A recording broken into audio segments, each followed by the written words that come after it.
vocês abrirem a Bíblia de vocês no Salmo 100.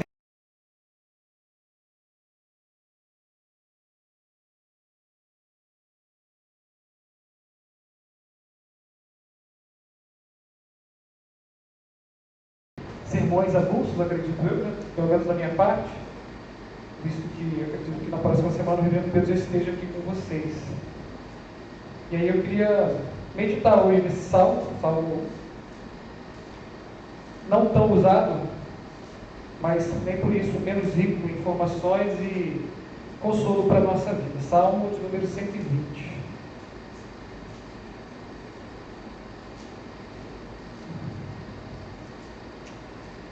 Bem, vamos ler então. Acompanhe comigo atenciosamente, logo em seguida estaremos orando ao Senhor. Salmo de número 120. Cântico de peregrinação. Verso 1. Eu clamo pelo Senhor na minha angústia, e Ele me responde. Senhor, livra-me dos lábios mentirosos, da língua traiçoeira. O que Ele lhe dará? Como Ele retribuirá, ó língua enganadora? Ele a castigará com flechas afiadas de guerreiro, com brasas incandescentes de sândalo. Verso 5. Ai de mim, que vivo como estrangeiro em Meseque, que habito entre as tendas de Quedar. Tenho vivido tempo demais entre os que odeiam a paz. Sou um homem de paz, mas ainda que eu fale de paz, eles só falam de guerra. Vamos orar mais uma vez, irmãos, suplicar a Deus que Ele nos ajude nesse momento tão importante da nossa semana, primeiro dia da semana, onde nós nos reunimos para ouvir a santa instrução da parte do nosso Deus, onde Ele nos alimenta, onde Ele, como o Alberto orou, Ele nos consola, Ele nos revigora. Por isso nós necessitamos da capacitação do Senhor, para que nós possamos expor a palavra e que nós possamos também aprender, ouvir e aplicar essa palavra tão importante para nós. Vamos orar então nesse momento. Faça essa oração por você, visto que os ouvintes também têm responsabilidade em ouvir a palavra de Deus. Senhor Deus, aqui estamos, não porque somos bons, espertos ou mais sábios, mas porque o Senhor, na sua infinita misericórdia, decidiu nos convocar, nos chamar, como também foi já falado em oração, Senhor, antes da fundação do mundo.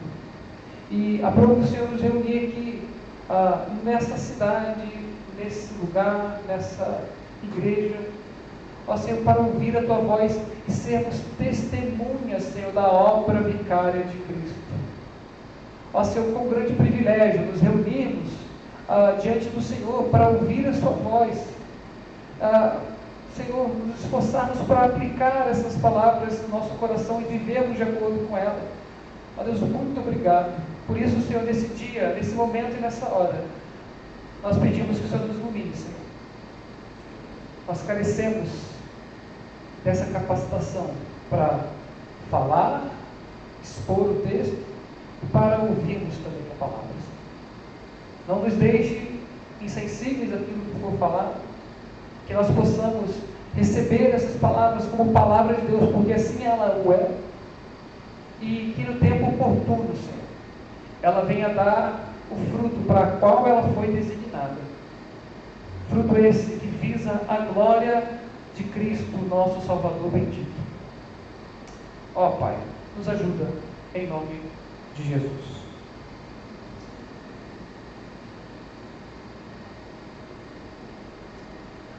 Irmãos, esse é um salmo que dá início aos salmos de romagem. Salmo esse conhecido, salmos de romagem são conhecidos como os salmos de peregrinação. Esses salmos eles eram cantados quando os israelitas caminhavam, peregrinavam ou rumavam em direção ao templo para adoração ao Senhor. Pelo menos 3 vezes ao ano, os salmistas, os israelitas, eles tinham essa obrigação por lei de ir ao templo adorar o Deus de Israel. E o Salmo 120 dá início justamente a esse compêndio, ou esse compilado de salmos que visam dar um ritmo ou um momento de louvor nessa peregrinação. Esse salmo, ou os salmos de romagem, eles estão no livro de número 5 do livro de Salmos. Para quem não sabe, o livro de Salmos também são divididos em 5 partes. Tá? Paul Robertson chama essa parte do livro de Salmos, a quinta parte, da parte da consumação. Porque esse salmo já não faz menção mais ao rei, esses salmos do livro 5, mas fazem muita menção a Sião, a Jerusalém, ao templo, visto que eles foram compilados ou até mesmo escritos após o exílio babilônico. Após o exílio babilônico já não havia mais rei em Israel, já não havia mais descendente de Davi, de tamanha eminência que pudesse reivindicar algum tipo de sucessão davídica no trono de Israel. Daí esse salmo apela para essas tonacidades, esses tópicos: templo, Sião, Jerusalém, e visa justamente expressar o anseio que o povo tinha da restauração do reino de Israel. Esse salmo, irmãos, que nós vamos ver, ele não é um salmo davídico. Embora a gente entenda que se o livro da lei foi dado por Moisés, e a gente entende que os salmos ou os cânticos foram dados por Davi, isso a gente faz justamente porque Davi foi o maior escritor dos salmos. Esse salmo aqui em específico, ele não é do rei Davi. Como eu disse, ele é um salmo pós-exílico, e podemos inferir que esse salmista em si é um homem angustiado, muito angustiado, como nós vemos aqui. E ele é angustiado justamente pelos percalços impostos ao povo judeu por aqueles que estavam na terra prometida. O povo de Israel, ao sair da terra prometida, ele deixou um vácuo em Israel. Outros povos habitaram, outros povos pagãos, inclusive, ou uma mistura de judaísmo com sincretismo. E esse homem, justamente, ao retornar a Jerusalém, ele se sentia angustiado, ele se sentia como uma ovelha negra naquela região. Ele era um estranho em sua própria terra. E esse é o contexto que abre a cena para uma peregrinação em um ambiente hostil, no qual o intuito dos inimigos de Deus aqui, em específico nas romarias ou nas peregrinações, era justamente paralisar primeiro o coração do peregrino, e com isso paralisar também a sua caminhada. Irmãos, é um salmo que fala muito ao nosso coração, visto que também nós somos peregrinos desse mundo. Nós não somos moradores e muito menos habitantes plenos, cidadãos plenos desse mundo. Nós temos dupla cidadania e somos peregrinos, e por isso, como o salmista, nós também devemos e sofreremos também as angústias de viver num mundo que não é nosso. Daí esse salmo, ele tende a nos consolar, e nos consolar de problemas que não são estranhos a nós. Ambiente de trabalho, convívio de família, é um salmo muito pessoal para todos os seres humanos, que trata justamente de difamação, calúnia, de mentiras entre os homens. Irmãos, se a gente pudesse dividir esse salmo em 3 partes, como comumente os presbiterianos fazem, a gente pode ver que no verso 1, o salmista, ele tem uma reminiscência. A corrigida, a Almeida corrigida, ela não trata da declaração do salmista no tempo presente, ela trata no tempo passado. Ele diz: eu clamei ao Senhor, e Ele me respondeu na minha angústia. É uma reminiscência, ele está lembrando de um episódio no qual ele teve que recorrer ao Senhor, e ele foi atendido. Isso, no passado, a gente vê muito na corrigida. Aqui, se eu não me engano, está na NAA, e está no presente. Mas é uma reminiscência, é uma lembrança de algo que aconteceu. A parte 2 desse salmo, que está do verso 2 ao verso 4, é o clamor propriamente dito. E no verso 5 ao 7, expressa o sentimento do salmista em relação ao que é viver numa terra estrangeira, que é viver no mundo hostil a ele. Outro ponto muito importante, irmãos, de salientar, é que esse salmo, ele é um salmo de lamentação. Um salmo de lamentação, é um salmo de lamúria. Esse gênero também é conhecido como o grito da noite escura da alma. E, em base, assim, de forma bem básica, um salmo de lamentação, ou gênero literário salmo de lamentação, ele responde 3 coisas. E a gente vê isso classicamente aqui nesse texto. Primeiro é a quem o salmista clama. Né? E segundo, o porquê que o salmista clama. Terceiro é sobre o que o salmista clama. A quem se refere ao receptor, a Deus, normalmente dirigido ao Senhor. E a gente vê muito nos salmos de lamentação, eles invocando o nome de Deus, de Yahvé, chamando-o de Deus ou de Senhor. Ora, apontando para o fato de que Deus é o Criador de todas as coisas e controla tudo, ou o fato de que Ele é o Senhor da aliança. E como o Senhor da aliança, Ele pode ser clamado, Ele deve ser clamado no meio do dia da angústia. Normalmente, a segunda pergunta que o Salmo responde também é o porquê. Nesse contexto, então, o salmista expressa a sua queixa. Ele coloca os porquês do seu sofrimento. Sofre por causa desse salmo aqui, especificamente da calúnia. Ora o salmista está doente, ora o salmista está sendo perseguido, ora o salmista passa fome, e aí ele coloca o porquê da sua angústia. E aí a gente vê muito as implicações da oração em relação ao cotidiano da nossa vida. Nós podemos clamar ao Senhor, seja em qualquer situação. E o terceiro, irmãos, é o quê? É normalmente o que o salmista quer que Deus faça. Se ele quer perdão, ele pede perdão. Se ele quer cura, ele pede cura. E por aí vai. Bem, feitas essas considerações, meus amados, vamos ao texto. E aí, como eu disse no verso 1, o salmista diz: eu clamo pelo Senhor na minha angústia. E como eu disse na corrigida, ele diz: eu clamei pelo Senhor na minha angústia e Ele me respondeu. E aí no verso 1, irmãos, a gente vê tacitamente a estrutura de um salmo de lamentação. Eu clamei pelo Senhor quando? Na minha angústia, e Ele me respondeu, Ele ouviu a minha voz. No entanto, nós vemos aqui que essa declaração ela é fundamentada em coisas passadas, numa oração atendida, num clamor que o Senhor já respondeu. O salmista havia passado então por um momento de angústia e recebido o escape e o refrigério para aquela luta que ele estava passando. E o fato de ele ter a sua fé acrescida por causa desse fato ocorrido, agora então ele declara que ele clamou ao Senhor e ele respondeu. E ele experimentou a boa mão do Senhor.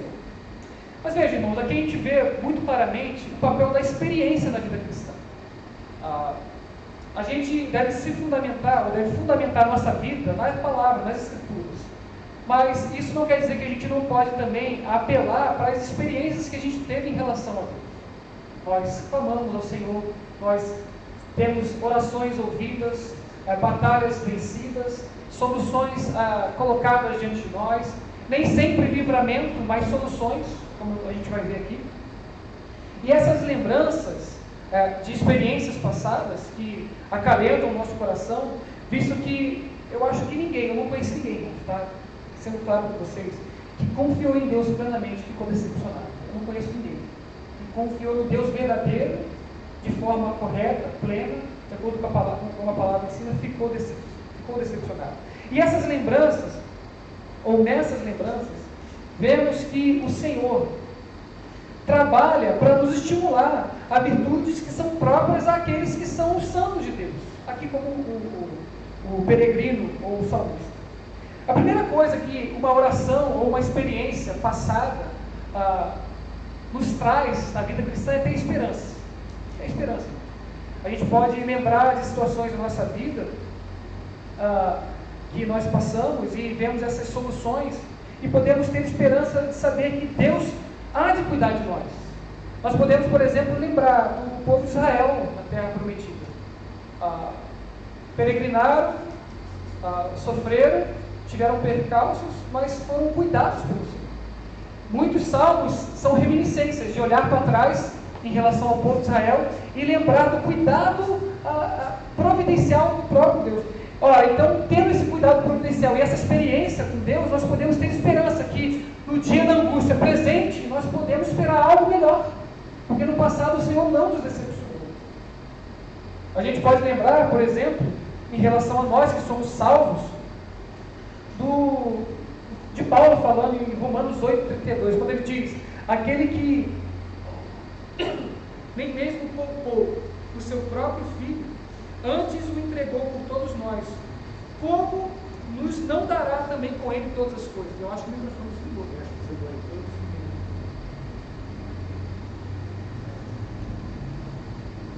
Som.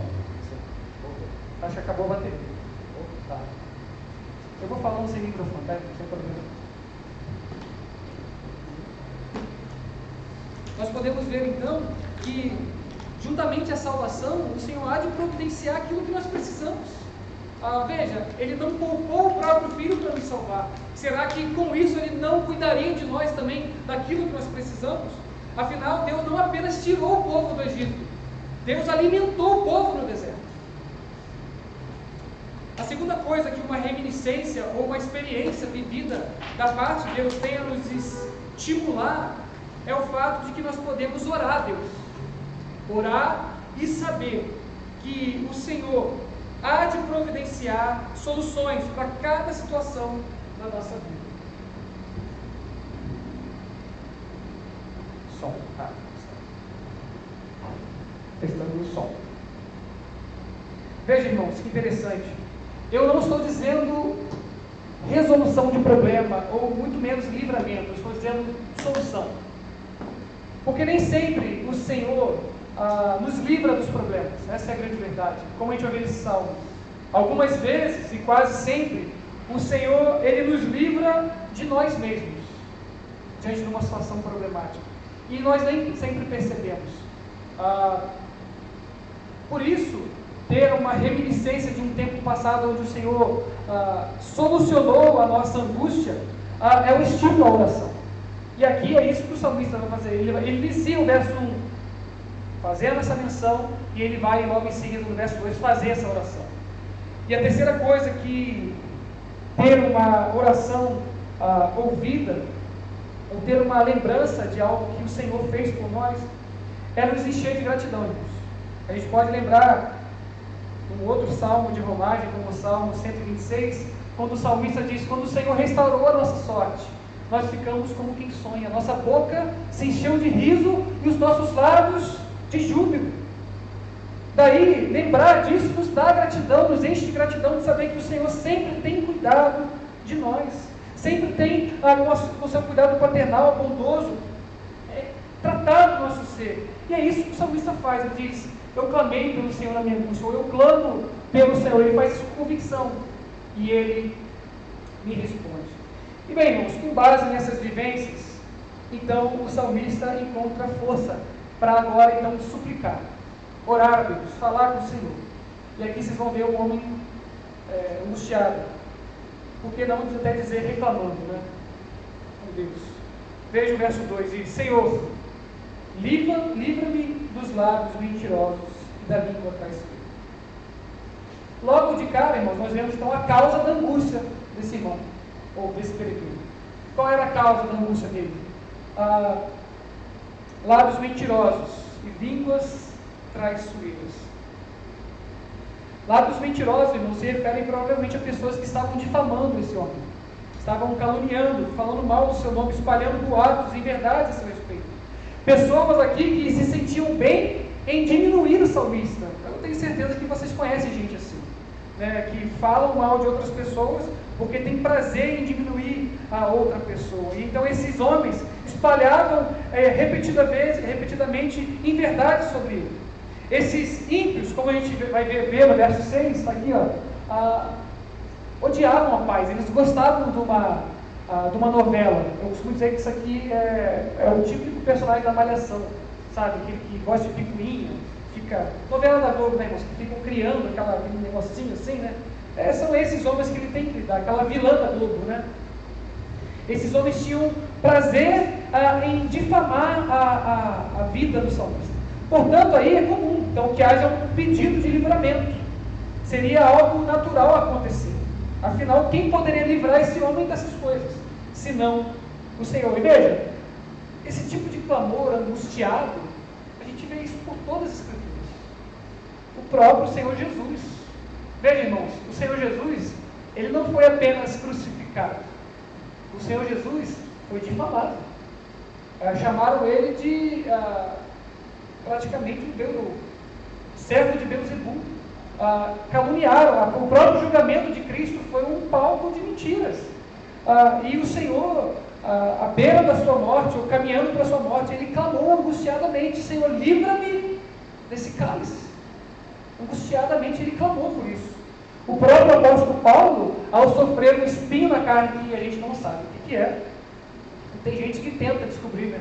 Eu digo que eu não sei, né? Eu não sei o que é, mas ele era angustiado. E veja, ele solicitou o livramento em 3 ocasiões, e nas 3 vezes ele teve o seu pedido rejeitado. Ele ouviu a minha graça te basta, Paulo. Não teve o seu problema resolvido, mas teve o seu problema solucionado. Esse tipo de oração é comum e ordinária àqueles que têm o Senhor como refúgio. Veja, gente, a oração, ela não é um ato desesperado de alguém que não conhece a Deus. A oração é algo ordinário de alguém que conhece a Deus. Ela deve ser isso. Bruce Waltke, que diz assim: buscar livramento que não em Deus é o mesmo que idolatria. Daí, irmãos, angustiadamente nós devemos suplicar a Deus, correr de joelhos ao Senhor. Porque suplicar e buscar livramento é próprio de um homem mortal, finito, impotente, pequeno. Todavia pertence ao Senhor atender ou não às nossas súplicas. E aí, irmãos, partindo desse princípio, o homem injustiçado passa a refletir o olhar de uma perspectiva divina agora, que é o verso 3. Vemos então agora, a partir do verso 3, que ele começa a ver essa calúnia ou essa difamação sobre o olhar divino, E a gente vai ver que o Senhor então não muda as circunstâncias do salmista, mas sim a perspectiva do salmista. Trocando em miúdos, irmãos, Deus não livra das línguas mentirosas, mas de si mesmo. E esse é um milagre. Deus o livra de um coração amargurado e vingativo, um coração que descansa na força humana. O Senhor o livra de se tornar, e esse é o ponto mais interessante desse salmo, um homem que está sofrendo de calúnia, de difamação, sendo angustiado com essas coisas, o Senhor o livra de se tornar tudo aquilo que ele estava repudiando em seu coração. Essa é a coisa mais legal desse salmo. Ele sofria com os lábios mentirosos, e que o Senhor vai fazer livrá-lo de se tornar aquilo que ele está repudiando. Veja o verso 3, como ele começa a olhar agora pela perspectiva divina. Ele diz: o que ele lhe dará? Como ele retribuirá, ó língua enganadora? Veja, meus irmãos, os justos têm o seu prazer na lei do Senhor. Isso todos nós sabemos. Eles sabem, os crentes, os justos do Senhor, sabem da implicação da quebra do novo mandamento. Conhecem o fim daqueles que amam a mentira e se dirigem àquelas pessoas então que estavam ali difamando, e esse salmista então se dirige a ela, os personificando pelas suas próprias línguas. Veja, ele não se dirige àquela pessoa, ele se dirige à língua da pessoa. É isso que ele está fazendo. Olha, como lhe retribuirá, ó língua enganadora? Pois a língua, irmãos, como instrumento de um coração pernicioso, é denominada como espada afiada, ou até mesmo como flecha mortífera. E como diz Tiago, é um membro posto em chamas pelo inferno. E aqui, irmãos, a gente precisa fazer uma ponderação muito interessante. Muito interessante. A Bíblia faz uma direta ligação entre o que se fala e o que verdadeiramente nós somos. A Bíblia não faz distinção entre o que nós somos e aquilo que falamos. Pelo contrário, ela conecta aquilo que falamos àquilo que somos. O próprio Senhor Jesus, em Mateus 12:34, diz que o coração dará forma e conteúdo àquilo que falamos. E logo em seguida, o próprio Senhor Jesus diz que nós seremos julgados e absolvidos por nossas palavras. Já que então a gente não pode desassociar aquilo que nós falamos e aquilo que nós somos. E por fim, o próprio Tiago, irmão de Jesus, diz que há uma conexão entre a nossa língua e a nossa piedade. Ele diz: se alguém entre vós cuida de ser religioso e não se refreia a sua língua, antes engana o seu coração, a religião dele é vã. E aí, irmãos, o salmista, além de personificar a própria pessoa como uma língua enganadora, o salmista então agora começa a questionar os seus caluniadores, lhes informando que haverá sim uma justa retribuição, dizendo que o justo pagamento deles seria o valor da mesma moeda. E aí veja o que ele diz, o que Deus fará com esses homens. Ele diz, verso 4, ele a castigará com flechas afiadas de guerreiro, com brasas incandescentes de sangue. E aí, irmãos, a título de curiosidade, né? Flechas afiadas aqui fazem alusão a uma flecha de guerra comum. E essas flechas eram disparadas por guerreiros experientes e elas buscavam acertar as brechas das armaduras. Não faz sentido acertar uma armadura em cheio, mas os guerreiros experientes acertavam de fato as brechas. E essas flechas, irmãos, que são denominadas as línguas enganadoras, elas penetravam, dilaceravam e principalmente, irmãos, envenenavam aqueles a quem acertavam. E é muito comum, irmãos, tem situações na nossa vida que, ao ouvir certos tipos de comentários sobre a gente, essas coisas muitas vezes não têm o poder de nos derrubar. A gente aguenta, leva de voo.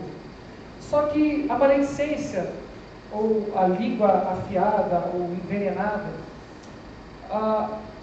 de fato ela não tem esse poder para nos derrubar de vez. Mas veja, como o texto diz, ela é uma brasa incandescente de sangue. Ou seja, ela é algo que vai corroendo a gente, que vai envenenando a gente. Ela não é para matar, ela é para amargurar a gente.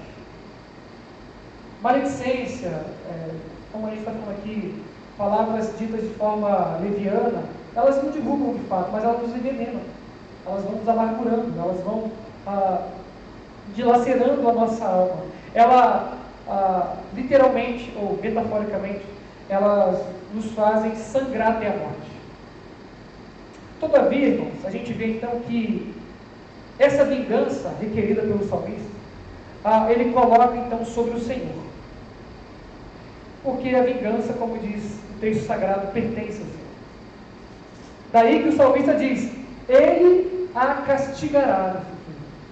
Está dizendo, o Senhor vai dar fim neles agora, que não, ou eu vou dar fim neles. Não é isso, ele diz, ele a castigará no futuro. E isso, a vingança divina, é um assunto recorrente nos salmos de lamentos. E a gente pode entender à luz das Escrituras como essas verdades, normalmente nas orações imprecatórias, que é o que está acontecendo aqui, podem glorificar o Senhor. Primeiro, irmãos, porque aquele que clama por justiça ou por vingança divina, ele está fazendo uma distinção entre o que é certo e o que é errado. Quem ora por justiça divina, quem ora para que o Senhor haja na vida daquele que está caluniando, ele está fazendo uma distinção do que é certo e o que é errado. Isso é louvável. Portanto, orar por justiça é algo ético. Segundo ponto, irmãos, é que orar pedindo para que o Senhor trate daqueles que estão difamando a gente, é sinal de fidelidade, irmãos. Porque então eles confiam em Deus e não em si mesmo. Porque se eles confiassem em si mesmo, eles inquiririam as pessoas, eles enquadrariam as pessoas e iam tomar isso por limpo, né?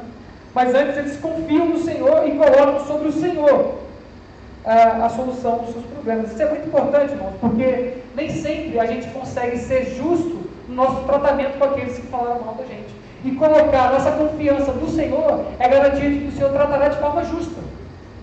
De forma justa. Afinal, a ira humana não pode produzir justiça de Deus. Veja, orar por justiça é uma oração teocrática, é algo teocrático, porque a gente busca estabelecer o reino de justiça do próprio Deus. O suplicante não pede ao Rei Celeste nada mais do que aquilo que o próprio Rei pediu a ele. Ou seja, que haja justiça, que haja verdade, que haja hombridade no tratar entre as pessoas. E veja, por fim, a oração imprecatória, ou a oração de clamor por justiça, por vingança divina, no caso, é procedente da aliança, porque o mal cometido contra nós, Igreja de Cristo, é um mal cometido contra o próprio Deus. Isso é o conceito de aliança. Nós somos o povo de Deus. Então, aqueles que nos difamam, estão difamando o próprio Deus. O próprio Deus. Nós podemos clamar e reivindicar: Senhor, me acorde. Alguém maior do que eu está acabando com a minha reputação. Irmãos, embora teologicamente correta esse tipo de oração, essas orações imprecatórias devem ser vistas pela lente atual da dispensação da igreja. Isso deve ficar muito claro para a gente. E a gente deve observar pelo menos dois conceitos importantes, tá? Primeiro, que a justiça final, ela vai acontecer quando Cristo voltar, tá? Você não precisa esperar que o Senhor mate a pessoa que está falando mal da gente hoje. Você nem deve pensar nisso. Daí a importância de anelarmos pela volta do Senhor. Você se sente difamado, caluniado, perseguido, angustiado por essas coisas. É mais um estímulo onde você pode lembrar que aqui não é o seu lugar. Clame pelo Senhor, lembrando que isso tudo vai passar. E no fim, o Senhor vai dar o seu veredito sobre essas coisas. Segundo ponto, irmãos, que a nossa luta, a luta do santo de Deus, não é contra a carne, como nós bem sabemos, mas contra os poderes espirituais das trevas. Né? Nós, igreja, homens e mulheres de Deus, nós vencemos, irmãos, quando nós damos a outra face, e nós oramos pelos nossos inimigos, para que eles sejam perdoados e se tornem nossos irmãos. Nós vencemos quando nós fazemos isso, como a própria oração do Pai Nosso nos ensina. E aí, como a gente vai ver, então, que a situação do salmista não muda, irmãos. Não da forma que ele gostaria, tá? Ele terá de conviver com os mentirosos e caluniadores. Veja, talvez a permanência do santo de Deus naquela situação será a única luz que aqueles homens ímpios verão em toda a sua vida. E você precisa entender isso. Você precisa entender isso. Está num lugar onde as pessoas são hostis a você e você suplica o livramento. Veja isso com um olhar no reino de Deus, uma perspectiva onde que a sua vida não é sobre você apenas. Lembrem-se que talvez a única luz que essas pessoas verão é a sua vida, a vida inteira, e você está pedindo para ser livrado disso. Então comece a perceber isso de uma forma mais teocêntrica, onde Deus é o centro dessa história toda. Portanto, por não ter a situação mudada, o salmista então terá que colocar a sua esperança somente numa salvação futura. E somente no Senhor. Deus há de retribuir cada injustiça dos homens, irmãos, quando o Senhor Jesus voltar e julgar esse mundo. Por isso nós somos convidados a depositar a nossa esperança nesse evento. E aí em seguida o salmista lamenta a sua situação. Veja o verso 5. Olha o choro aí, irmãos. Ai de mim, que vivo como estrangeiro em Meseque, e que habito entre as tendas de Quedar. Veja, irmãos, não faz mal a gente orar assim. Ai de mim, Senhor. Contanto que a gente não seja cheio de melancolia e autocomiseração. Porque ninguém é tão ruim ninguém é tão bom que não mereça ter algo colocado sobre você, uma dúvida do seu caráter. Ninguém é tão bom que possa falar assim: nossa, eu estou sendo injustiçado. Mas também ninguém é tão ruim assim. Então, veja, no sentido, é claro, generalizado. Nós sabemos que nós somos ruins a ponto de merecer o inferno. Mas não é ruim dizer: Senhor, ai de mim. Contanto que isso não seja de forma melancólica ou cheio de autojustiça. Não é errado se aproximar de Deus dizendo: Senhor, eu estou sofrendo, acorde-me, mais um pouquinho eu vou perecer. Não é errado fazer isso. ser injustiçado, caluniado, ter a sua reputação jogada na lama, não é uma situação tão fácil e que a gente precise passar por ela sozinho. Por isso, ao chorar e ao lamentar, sim, corra aos pés de Jesus. Não precisa ficar se lamentando com as pessoas, se lamentando, mas diga assim, ai de mim, ai de mim. E olha que interessante, o salmista ele lamenta e diz, eu vivo como um estrangeiro em Meseque e como aquele que habita entre as tendas de Quedar. Veja, Meseque ficava na Ásia Menor. Olha que interessante. Ali mais ou menos na região da Turquia. E era uma região habitada por só pagãos, pessoas que não conheciam a Deus. Contrapartida, Quedar era uma região da Arábia, ou seja, bem distante. E lá tinha um povo que era altamente hostil ao povo de Deus. É óbvio que ninguém pode viver em dois lugares ao mesmo tempo. Ele diz, eu moro em Quedar e vivo em Meseque. O que está acontecendo aqui, irmãos, é uma figura de linguagem, onde o salmista diz, olha, eu vivo num lugar muito estranho para mim. Eu vivo nesses dois lugares. Pessoas aqui me odeiam, eles não amam o Senhor, eles odeiam o povo de Deus. Ele está sendo aqui metafórico para dizer, eu na minha própria terra vivo como um estranho. Tamanha era a angústia dele. E aí a gente vê que o salmista lamenta, e aí ele vai e diz isso no verso 6, olha, tenho vivido tempo demais entre os que odeiam a paz. Esse é o lamento do salmista. Um pregador inglês, por causa desses dois versos, ele conclui, ninguém, senão os maus, apreciam a companhia dos maus. Ninguém, senão os mundanos, apreciam a companhia dos mundanos. Ninguém, senão os justos, apreciam a companhia dos justos. Aqui, irmãos, fica evidente e muito claro para a gente a incompatibilidade daqueles que são luz em relação com aqueles que são trevas. Da semente da mulher com a semente da serpente. Dos bem-aventurados e dos que têm prazer na lei do Senhor com os ímpios e mundanos. Ou seja, um crente, irmãos, não vive bem entre os ímpios. Ele não consegue se sentir bem quando há esse tipo de situação, onde as pessoas precisam diminuir as outras para se sentirem bem. Ele diz, eu não aguento, eu tenho vivido tempo demais entre aqueles que odeiam a paz. Aqui, irmãos, fica claro um lembrete apostólico, quando ele diz, adúlteros e adúlteras, não sabeis, vós, que a amizade do mundo é inimizade contra Deus. Portanto, qualquer que quiser ser amigo do mundo, constitui-se inimigo de Deus. Porque o homem e a mulher de Deus não se sentem bem numa situação como essa. Por isso ele se lamenta. Por isso ele se lamenta. Já no verso 7, o salmista diz, sou um homem de paz, mas ainda que eu fale de paz, eles só falam de guerra. No hebraico, irmãos, é mais ou menos assim, eu pela paz e eles pela guerra. Essa é a declaração do salmista. Eu sou da paz e eles são da guerra. O homem que vive por meio da paz é aquele homem, então, irmãos, que tem contentamento. Já viu o ditado popular? Aquele que está satisfeito que a guerra para ninguém, que a guerra quem é esse cara? Está contente.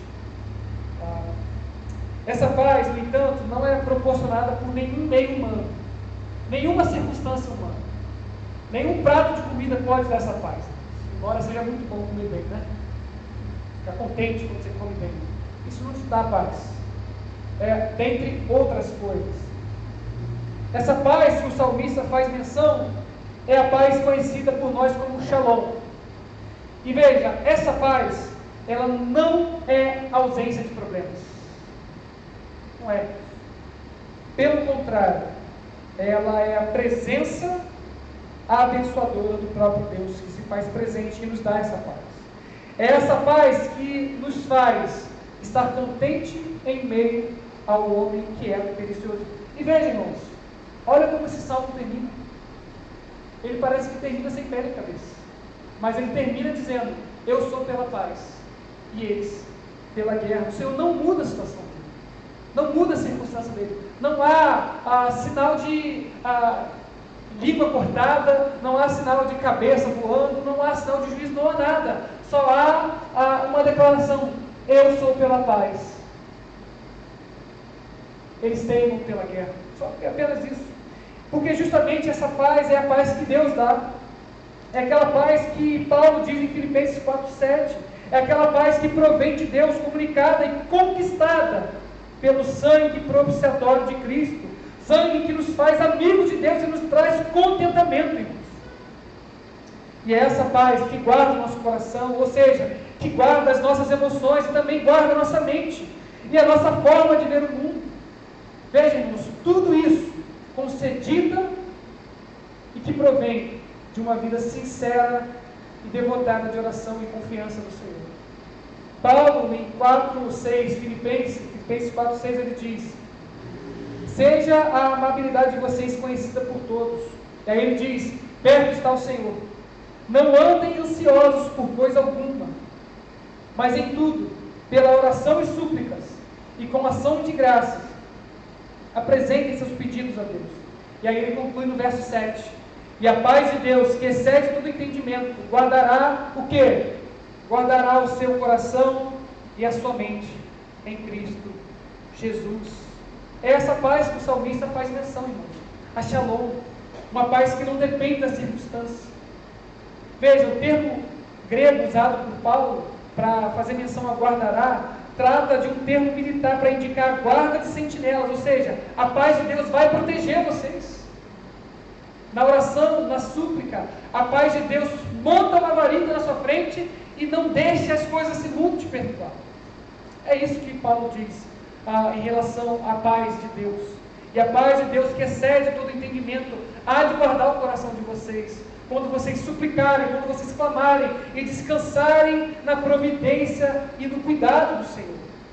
Embora muitas vezes, e a maioria das vezes, as nossas circunstâncias não mudam. Muitas vezes as calúnias continuarão. E veja, irmãos, é necessário que isso continue. Afinal, você não vai se tornar ímpio como ele gostaria que você continuasse, como você fosse. Você não irá fazer aquilo que ele está dizendo. A tendência é que ele continue falando. É simples. Eles vão continuar caluniando, difamando, falando, perturbando o povo de Deus. Os ímpios fazem isso. Dessa forma, meus irmãos,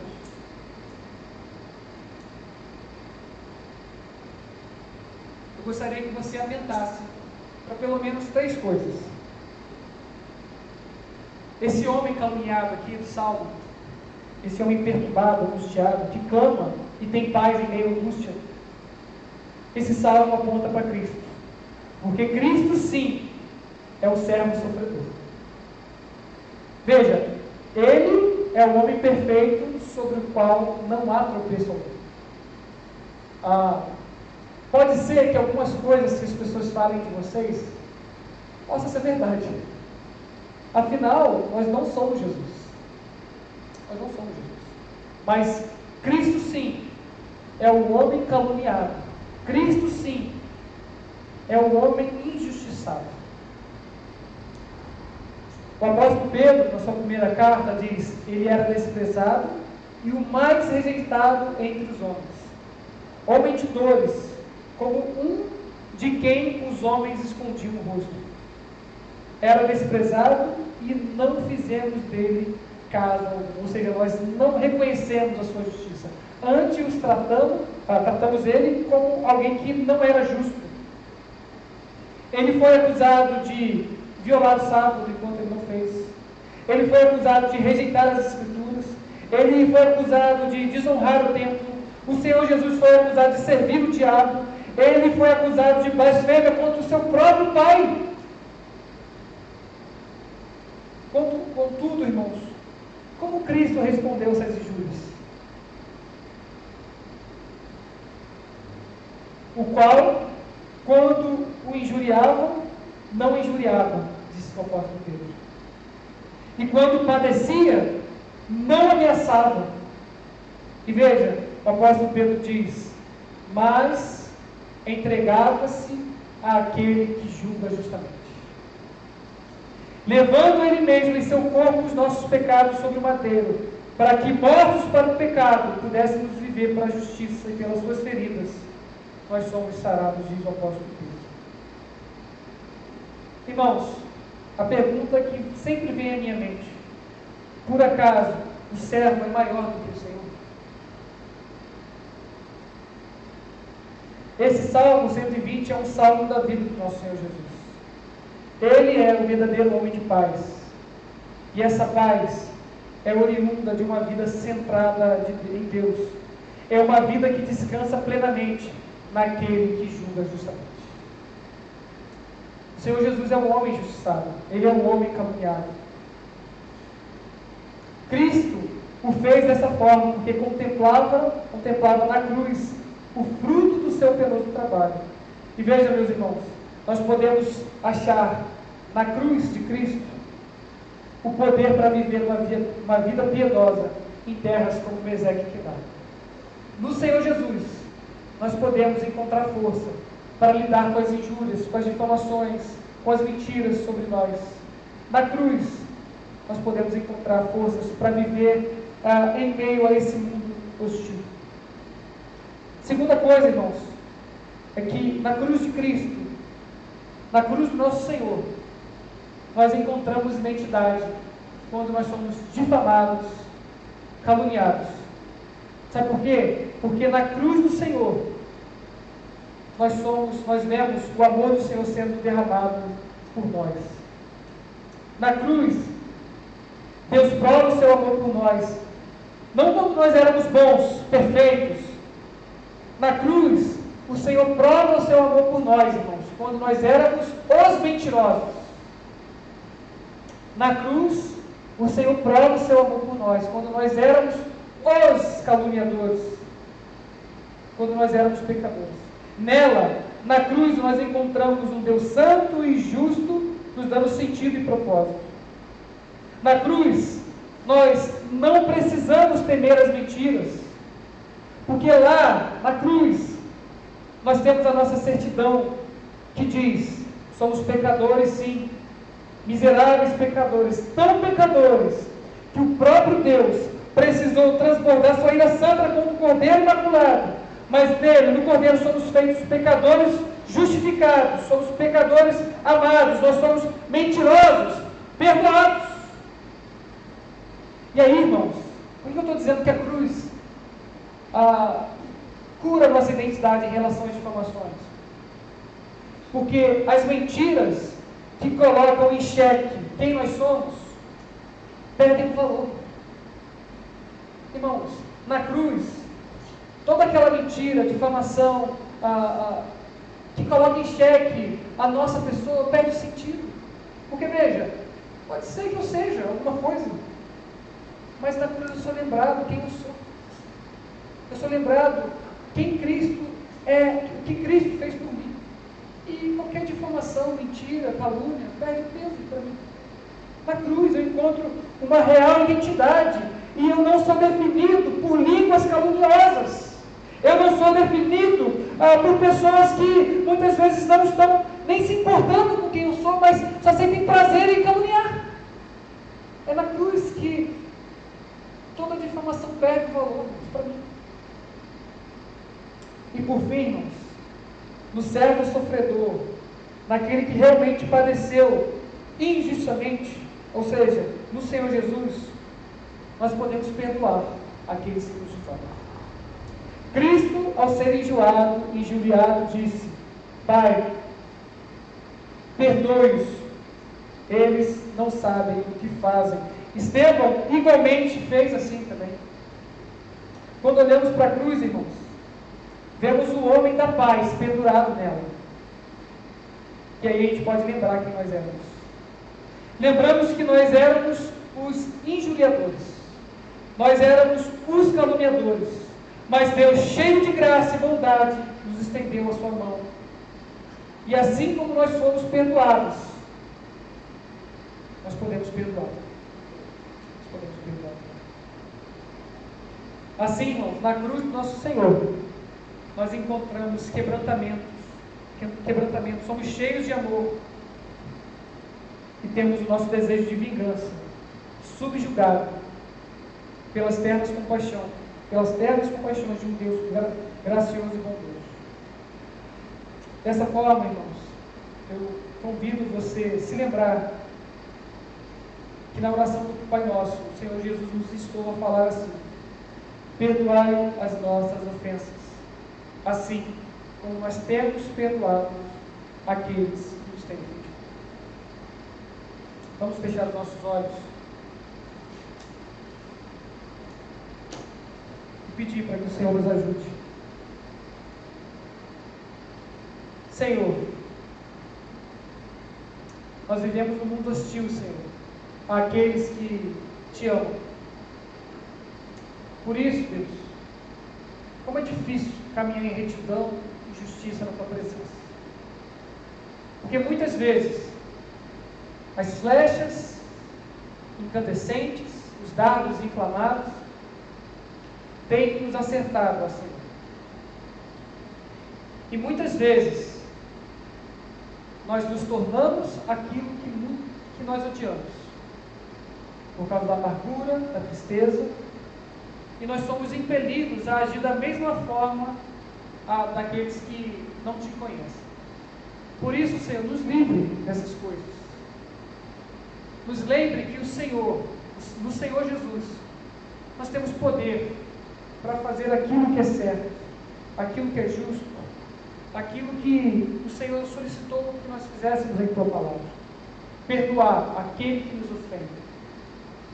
Ó Senhor, traga refrigério nessa noite para aqueles que sentem a desgraça do que é viver em Meseque e Quedar. Traga, Senhor, consolo aos corações daqueles que, por acaso, se sentem estranhos no meio da sua própria casa, Senhor. Traga consolo, Senhor, àqueles que sofrem algum tipo de calúnia, perseguição no seu ambiente de trabalho, ó Deus. E acima de tudo, Senhor, nos faça brilhar nesses ambientes. Nos dá paz. Paz essa que o mundo não pode dar. Paz essa que circunstância nenhuma pode trazer para nós. Paz essa que salário melhor, paz essa que conta bancária melhor, Senhor, paz essa que situação social melhor pode, nem nos dê a paz, Senhor, que nada dessas coisas pode nos dar, mas nos dê a paz que provém da cruz de Cristo, e que essa paz possa transbordar em nós, e que o seu nome venha a ser exaltado por meio das nossas vidas. Nos livre, Senhor, da língua perniciosa, dos homens maus, e nos faz um pouco mais parecido com o nosso Senhor, que injuriado não injuriava, que caluniado não ameaçava, antes se entregava àquele que julga justamente. Essa é a nossa oração, por meio da nossa união mística com o nosso Senhor. Produza esse fruto em nós, para a glória do teu santo nome. Irmãos, nesse momento eu estarei